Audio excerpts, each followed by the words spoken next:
What's up, guys? What's up, guys? Okay, let's do this. Let's go, baby.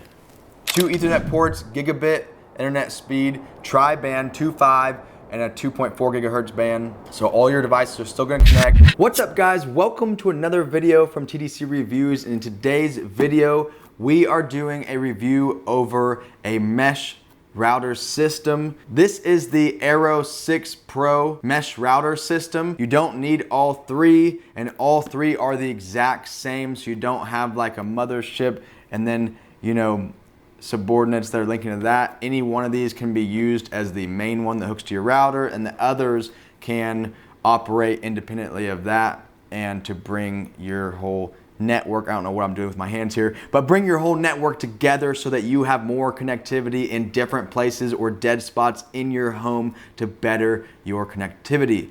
And all of these are Gigablast or gigabit rated. They can handle speeds up to a gig. The main pros of the Pro 6 are gigabit speeds, Wi-Fi 6, and tri-band. So how does the tri-band work? On the tech specs of the Wi-Fi connectivity, simultaneous 2.4 gigahertz and 5 gigahertz low and 5 gigahertz high frequencies. What's going on here is that your normal, at least everyone by now, should have a dual band router that's got the 2.4 and the 5. And essentially this is offering that same protocol and that same package of internet, like those band standards, but it has a backhaul system on the 5 gigahertz frequency range that's gonna allow it to communicate with the other, no matter how many of these you have connected.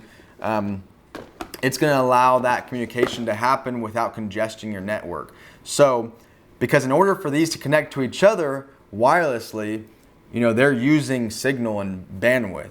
So instead of occupying the same highway lanes that your data is traveling on, it's going to have its own third band, and that's why they're calling it the tri-band, do all of its connecting. So all of its back end communication, making sure that network speeds are the same everywhere in your household, it's happening on its own dedicated channel. So to me, that was a huge selling point on these, is that things are not gonna slow down. So I will have to, after testing these, get back to you, and I'll probably do it in the description or in the comments somewhere, what my speeds actually are.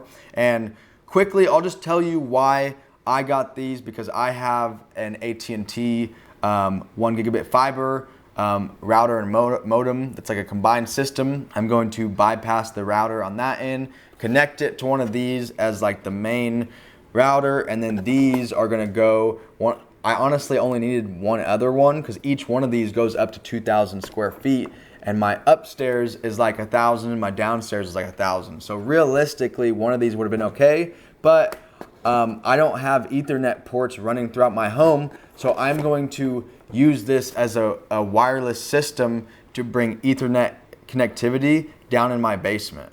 And so, without me getting a whole bunch of products out, I'm going to be running an unmanaged switch, like you might have seen in one of my other videos when I did a review over this.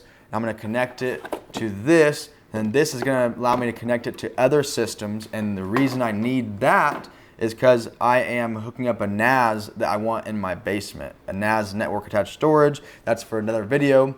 If you want to see that, I will probably have that video somewhere below, above, somewhere on my channel. Just look for it, and I'm gonna do a review and talk about that whole system. But this is one big project, so I'm just breaking down the videos into separate videos so you can consume it in bite-sized pieces or fragments, whatever you want to call it. Hopefully this is gonna allow me to get better speeds. And on another note, you know, each one of these has two, so you might not need an unmanaged switch if you're just running like a laptop. But if you're working from home or something and you want to be plugged in like a hardwire, but you don't want, like let's say your work, you know, wants to make sure they can see that you're hardwired in, you can have this connected to your main system, then run an Ethernet into this to your laptop, and then it's gonna show that you're hardwired in.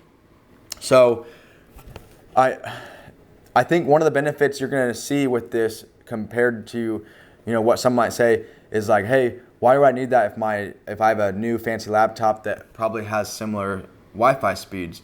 Because this is essentially just acting as a Wi-Fi chip. But the difference is this antenna and this whole device is a lot bigger than the Wi-Fi antenna that's in your laptop. So you can get faster speeds with something like this than you would with just your Wi-Fi chip. So what is the difference between the Pro 6 and the Pro 6e? The biggest thing that made me choose this product over the Pro 6e, both of them say that they're tri-band. But if you look in the details, there are some big differences. Within the tri-band, the Pro 6 has two 5 gigahertz bands and one 2.4 gigahertz bands. The Pro 6e has one 2.4 gigahertz band, one 5 gigahertz band, and a 6 gigahertz band. I don't see the value in the 6 gigahertz band just because if you have a lot of old devices, they may not even be using that protocol yet. So that is a newer protocol that I think is gonna have faster speeds with it eventually, but I don't think we're there yet with most of our wireless devices. If you compare the Pro 6 to the Pro 6e speed test wise, I think these did a little bit better. Both are still gigabit speed. It's just this has that backhaul channel so that the connectivity between all three devices can stay strong. Versus on the 6 Pro E, it's gonna be using, I don't know which one of those channels, but it's gonna be using one of those highways to communicate all of those mesh routing. But this is what I chose to review, this is what I chose to buy, so this is why I'm reviewing it, so that you can save time. To conclude, let's cover all the features really fast. One more time, you have 2 Ethernet ports, gigabit internet speed, tri-band 2.5 and a 2.4 gigahertz band. So all your devices are still gonna connect. It doesn't have the new 6 gigahertz band, but you do not need it for like 99% of your devices, and even if you have a brand new device, it's still gonna use 5 gigahertz band. So, and the biggest thing, the reason I bought this is because instead of wiring Ethernet down to your basement or another bedroom, you can use one of these to get better signal over there and still run a device